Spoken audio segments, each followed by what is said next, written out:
মুন্সিগঞ্জের শ্রীনগর রেল লাইনের পাশ থেকে একটি মরদেহ উদ্ধার করা হয়েছে। দুপুরে ঢাকা মাও এক্সপ্রেসওয়ের কামারখোলা ফ্লাইওভার সংলগ্ন এলাকা থেকে মরদেহটি উদ্ধার করা হয়। বান্ডেল থাকলে প্রতি সেনমানিতে টাকা বাঁচবে। বিকাশ সেনমানি বান্ডেল কিনে জিতুন প্রতি লেনদেনে।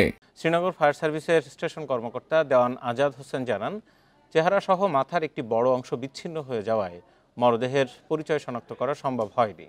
প্রাথমিকভাবে ধারণা করা হচ্ছে রেলের ধাক্কায় দুর্ঘটনা ঘটেছে।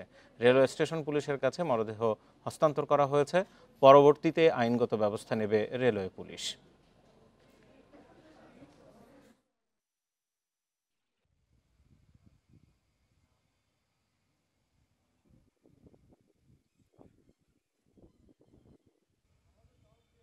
ঘটনাস্থলে আসি, ঘটনাস্থলে এসে দেখতে পাই যে একটা লাশ পড়ে আছে, কিন্তু তার মাথার খুলিটা প্রায় 10-12 হাত দূরে রয়ে গেছে।